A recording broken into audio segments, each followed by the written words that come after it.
I know there's a major issue with the structural integrity of the coach. Something was not right with their RV. Was there a cover-up at the factory?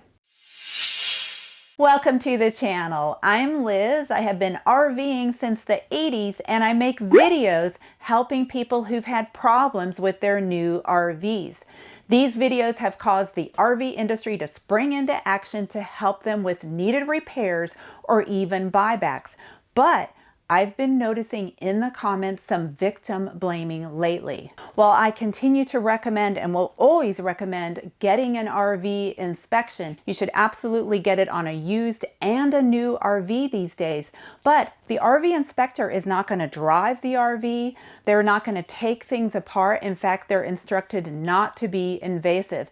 They will check everything they can, but it's not perfect. The real home for your outrage is with the RV manufacturer. The reason why I make these videos is to wake them up, to first of all, make a quality product that they inspect before it leaves the factory. And second of all, that they stand by that product and support the customers. It shouldn't have to be that if you have a defective RV, you have to take to social media. But the reality is that this channel is needed and that it helps people. Today we have Casey and Jason who share their story and speculate that there may have been a cover-up at the factory. You'll want to hear the manufacturer's response later in the video. This is our third RV. When we took delivery of it, it was in March of 2024. So we were looking for a Class A. We wanted to be able to all ride together in the vehicle, in the motor coach while we were traveling. Prior to this, we had travel trailers where we all had to squeeze 3 kids, 2 dogs, 2 adults in a pickup truck. So we wanted something where we could travel comfortably. We were planning a big cross-country trip, and we thought it would be more comfortable for us to be in a Class A. What drew us to the Fortis, though, was the kids' cave. We love that. So the Fortis, the 36Y, is the only Class A with a kids' cave, or a kind of separate room, a bedroom for the kids. We were excited. We went on a few trips. Our first trip was in May. We went only 30 miles away. We had high expectations. We were all excited. We have a family of 5. We got a 9-year-old, a 7-year-old, and a 4-year-old. So it was kind of like a dry run before we had a vacation plan to go across country. We get to the campground. Everything's good. We're having a campfire, and then we hear water dripping from the RV. I saw the water dripping from the door, the engine bay, and I quickly went inside and saw that the whole thing was flooded. The front toilet, the kick pedal had, I guess, internally remained stuck, and the whole RV was flooding. I stopped it. My wife and I had to clean out the whole thing, all the engine bay, everything it was just a mess. We don't know if it was just a glitch, but we just cleaned it up. Fast forward to leaving that weekend, my son had a baseball game. The slides wouldn't go in. We tried everything we could, and they were just completely stuck out. So we waited for a little bit. We contacted the customer service, and nobody answered to help us. And it was getting time to leave. So I had to pack up the kids. We had to get everyone out of there, and I had to leave Jason with no other way to get home, right? Stuck at the campground with the slides out. I wound up having to call technical support, and which took about, I don't know, it was like 7 or 8 hours until I was able to get the slides in. I had to remove the modules from the wall. I was able to take the modules off, which was a big hole in the wall, and then I had to press the buttons and reprogram the modules for both slides. I'm pretty hands-on, I'm pretty mechanical, so I'm able to do this stuff. Once I did that, I returned home. I missed the baseball game, and that was our very first experience with the camper. Before we left for the trip, we had the camper in our driveway. We were getting it set up, and we went in and we noticed the entire front dashboard area was flooded with water. So there was water coming in, which we later realized was because the walls were separating. We didn't know at that time there was water coming in from the top left corner above the driver's side, which continued happening every time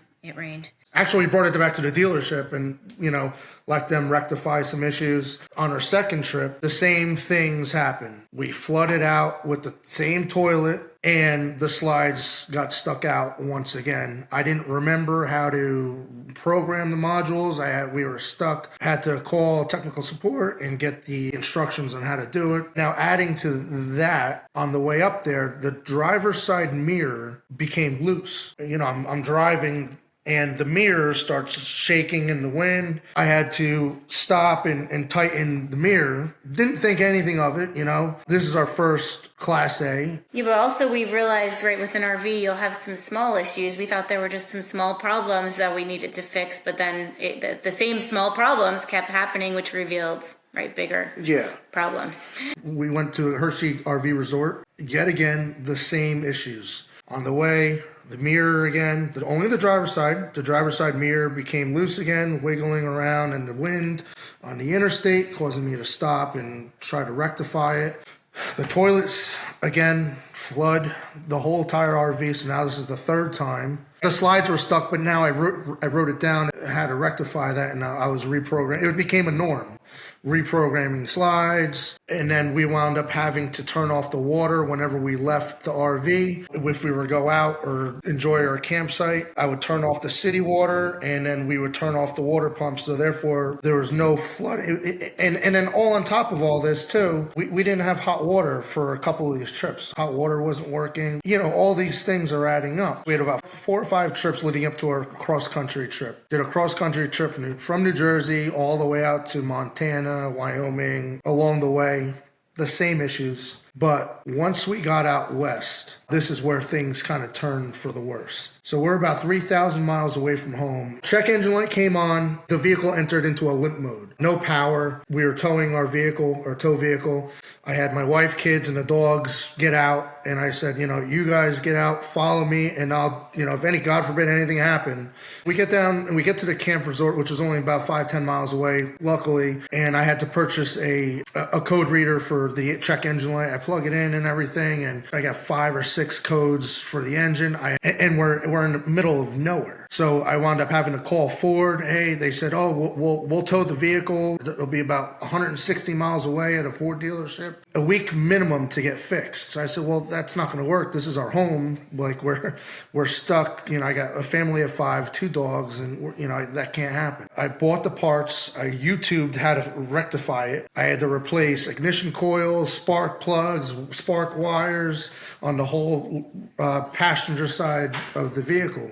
I was underneath it, about 400 miles round trip to get the parts. Took over 2 days to rectify the issue. But now I'm afraid for anything else to go wrong. So we continue our trek home, and this is where we wound up unmasking a lot of it. During the drive, my wife had started realizing that the dashboard was shaking. Well, we knew that dashboard was shaking violently, but she started making comments saying, the wall's shaking. The wall's separating. She's like, the wall's separating. And you kept saying, no, it's not. But I could see outside. I could see light from the wall separating from the frame. Then she pointed out on the A-pillar that there were screws that were visible now.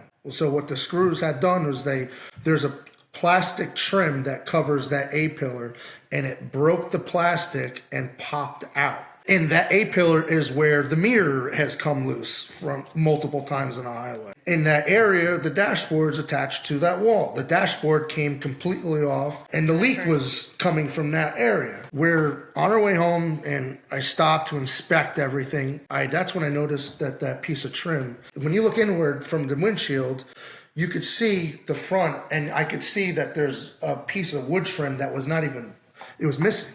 So I took note of that, and it's just all kind of like making sense that this area was a troubled issue from when we first purchased it. The wall is shaking so violently, the trim, which is by my feet, there's a big piece of trim that's unique to the whole RV. We found out that trim is not even a stock item, and it's not even used in these RVs. But anyway, that trim came off the wall, which unmasked a big problem that I could see when I'm driving. I could see the floor and the wall shaking by my feet. The dashboard was shaking so uncontrollably that it would turn off the generator with the toggle switch, which happened between 50 and 100 times. I know we have a major issue here. I know there's a major issue with the structural integrity of the coach. We stopped for the night. Of course, I get underneath it. Once again, I'm very familiar after fixing the engine and everything. I'm looking underneath and I'm looking at the separation from the underneath the chassis. I'm looking at the sheet metal screws that are just loose, and I could turn them with just my fingers. There's about an inch to an inch and a half separation between the chassis and the floor. I could even push with my hands on the inside of the rig. I could push and I could make that wall separate more and more from the dashboard. I push down on the dashboard. The dashboard has about an inch and a half to 2 inches of wiggle room. We're a middle-class working family. We don't have the money at our disposal to just buy a new one or repair this. This is completely unacceptable. Whether it's 200,000, a million, 50,000, 10,000. The bottom line is we bought something brand new. It's under warranty, 7 months old. The integrity of the structure, the floor, the wall, and the chassis, that's the big issue. But I'm not going to lose sight of, we never had proper working hot water. We've had the floods about 4 or 5 times. The water coming from that troubled area from the ceiling. The toilet cracked from the RV shaking. Anybody that I talk to in the industry is like, oh no, listen, RVs have issues. Like, that's how. I'm not accepting that. I'm not accepting this quality, that piece of trim. This piece is unique to that one area from the driver's floor all the way to where the slide is. So it's about 6 or 7 feet. That trim is not a Fleetwood product. It does not belong in the Fortis. It's a unique piece that, I believe was used to cover up. And I confirmed that with the dealer. He agreed. This is not a stock item for Fleetwood or Fortis. I know they covered something up from the factory. The fact that when you look in from the outside and look from the windshield, you see that area by the A-pillar. It's not even finished. When I brought it back to the dealer, when I showed them the issues, it was kind of satisfying to see the reaction from not only the service manager, but the general manager or operations manager of the dealership came out and he explained to me, he had X amount, 20 plus years experience, and he looked at it and he goes, oh wow, yeah, this is something that we can't fix. We can't rectify this. So this has to go back to the manufacturer. He confirmed with me that trim he's never seen in any Fleetwood Fortis or any Fleetwood for that matter. And he brought that up to me and he goes, there's more going on and we can't rectify this. This has to go back to the factory. We have a whole wall slide on the driver's side. There's a 1/8 inch margin. The slide is over 3/4 of an inch off, meaning that it's tilted to the side.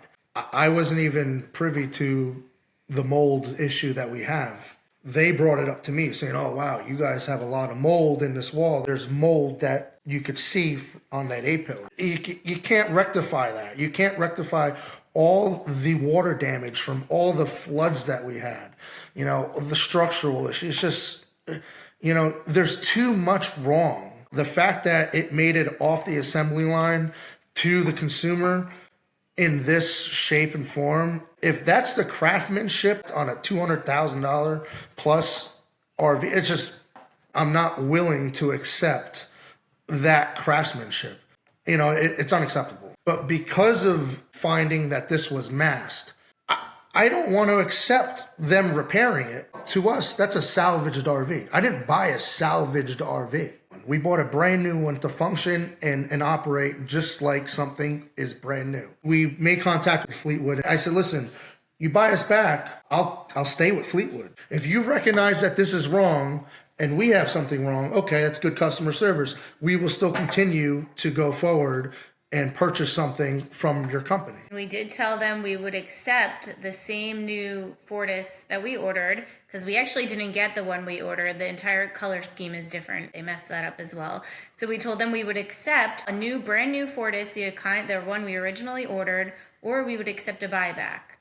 We would not accept this being fixed, because we also have no way to tell whether they remediate any mold that's in there, whether they truly fix anything. And we definitely still want an RV. We love RVing. You know, we spent over 60 nights this year in an RV. We really like doing it. We definitely want a new one. We want one to use.